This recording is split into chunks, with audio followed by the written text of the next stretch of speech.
Hello students, good morning to all. আশা করি তোমরা সবাই ভালো আছো।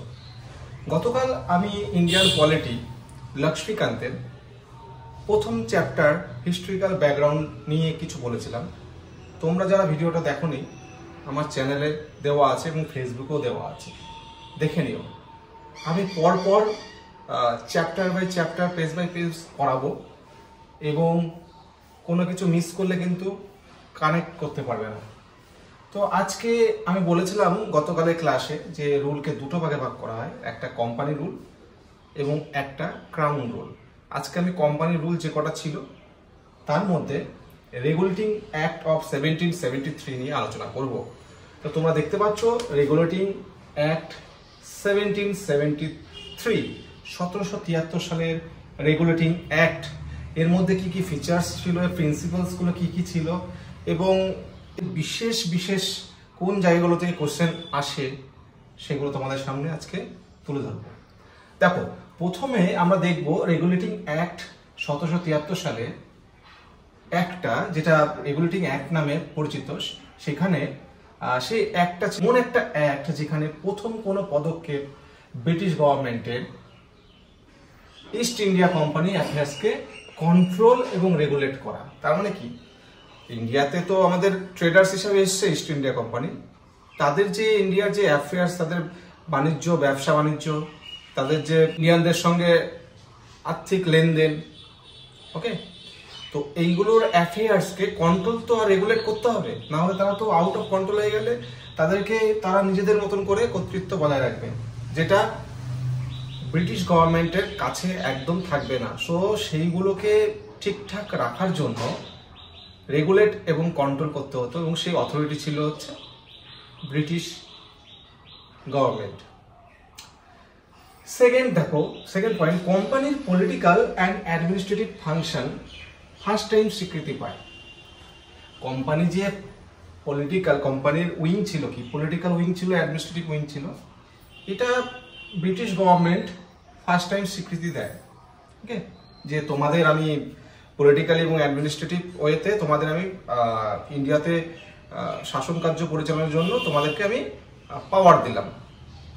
ওকে, তো গভর্নমেন্ট ইস্ট ইন্ডিয়া কোম্পানিকে এই পাওয়ারগুলো দিয়েছিল এবং ফার্স্ট টাইম আমরা দেখতে পাই যে সেন্ট্রাল অ্যাডমিনিস্ট্রেশনের প্রতিষ্ঠা করা হয়, মানে একটা কেন্দ্রীয় অ্যাডমিনিস্ট্রেশন, কেন্দ্রীয় শাসনভার ইস্ট ইন্ডিয়া কোম্পানি কিন্তু গ্রহণ করে। বোঝা গেল? এর তিনটে পয়েন্ট মনে রাখবে। এবার এর ইম্পর্টেন্ট ফিচার্সগুলো আমরা আলোচনা করব। দেখো, রেগুলেটিং অ্যাক্ট 1773 কি করেছিল না, গভর্নর অফ বেঙ্গল, আমরা জানি লর্ড ক্লাইভ ছিল, সেই গভর্নর অফ বেঙ্গল যে ডেজিগনেশন, সেটাকে গভর্নর জেনারেল অফ বেঙ্গল করা হয়। মানে মনে রাখবে, governor of Bengal K governor general of Bengal করা হয়, কোশ্চেন আসতেই পারে। ঠিক আছে, এবং এই হিসাবে লর্ড ওয়ারেন হেস্টিংস এই আইনের বলে, এই অ্যাক্টের বলে first governor general of Bengal হন। এরপরে দেখা যায় যে একটা এক্সিকিউটিভ প্যানেল তৈরি হয়। এক্সিকিউটিভ প্যানেলের মধ্যে কিন্তু এই গভর্নর জেনারেল অফ বেঙ্গল থাকবেন, মানে governor general of Bengal plus creation of executive council of 4 members to assist him, মানে আরো 4 জন মেম্বার থাকবেন তাকে সাহায্য করার জন্য। বোঝা গেল?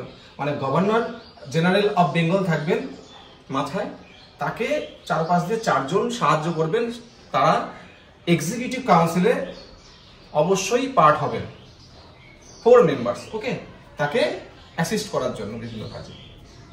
3 নম্বর পয়েন্ট দেখো, governors of Bombay and Madras Presidency governor general of বেঙ্গলের সাবঅর্ডিনেট করা হয়।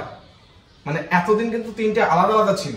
ওকে, 3টে প্রেসিডেন্সি কিন্তু আলাদা আলাদা ছিল, এখন কিন্তু বেঙ্গলকে প্রায়োরিটি দেওয়া হয়। ওকে, তারপর বেঙ্গলের সাবঅর্ডিনেট হিসাবে ওই দুটো, এই governors of Bombay and Madras Presidency. Governor পয়েন্টে দেখো, এটা খুব ইম্পর্টেন্ট, এক্সামে কিন্তু খুব দেয় বারবার। Establishment of supreme court, supreme কোর্টের কিন্তু প্রতিষ্ঠা হয়।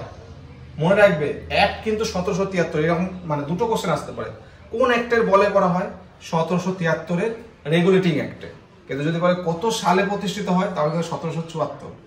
1773 কিন্তু অ্যাক্ট হয়, 1774-এ সুপ্রিম কোর্ট প্রতিষ্ঠা হয়। যদি বলে কোন অ্যাক্টের বলে, তাহলে 1773 রেগুলেটিং অ্যাক্ট বলবে। 74 কিন্তু দিয়ে দিলে তখন মানে ওটা মিস্টেক হয়ে যাবে। ওকে, তখন আর যদি কোশ্চেন করে সুপ্রিম কোর্ট কত সালে প্রতিষ্ঠিত হয়, 1774। তোমরা জানো সুপ্রিম কোর্টের প্রথম বিচারপতি কে ছিলেন, এটা তোমাদের কাছে কোশ্চেন দিলাম, কমেন্ট বক্সে অ্যান্সার করে জানিও। ওকে, সুপ্রিম কোর্টের প্রথম বিচারপতি কে, এটা কমেন্ট বক্সে কমেন্ট করে জানিও। এটাও এই কোশ্চেনটা খুব ইম্পর্টেন্ট। নেক্সট, নেটিভদের কাছ থেকে প্রাইভেট ট্রেড ও ঘুষ নেওয়া, যেটাকে ব্রাইব বলে, কোম্পানির সার্ভেন্টসদের প্রহিবিশন ছিল। তার মানে এই আইনের বলে কোম্পানি যে তাদের নিজস্ব ব্যক্তিগতভাবে যে বাণিজ্য সেটা করা বন্ধ করে দিয়েছিল, এবং ঘুষ নেওয়া নেটিভদের কাছ থেকে, মানে ভারতীয়দের কাছ থেকে, ওকে, ঘুষ নেওয়া কিন্তু বন্ধ করে দিয়েছিল। কে করে দিয়েছিল? কোম্পানিকে এই অ্যাক্টের বলে ব্রিটিশ গভর্নমেন্ট। বোঝা গেল? নেক্সট পয়েন্ট হচ্ছে, ব্রিটিশ গভর্নমেন্টের কোম্পানির উপর যে কন্ট্রোল ছিল তা আরো মজবুত করা হয়। ব্রিটিশ গভর্নমেন্ট এতক্ষণ পর্যন্ত জানো একটা কর্তৃত্ব ছিল, হ্যাঁ, ইস্ট ইন্ডিয়া কোম্পানির উপর, সেটা কিন্তু আরো স্ট্রেংথেন করা হয়, মানে আরো স্ট্রং হয়ে ওঠে এই অ্যাক্টের বলে।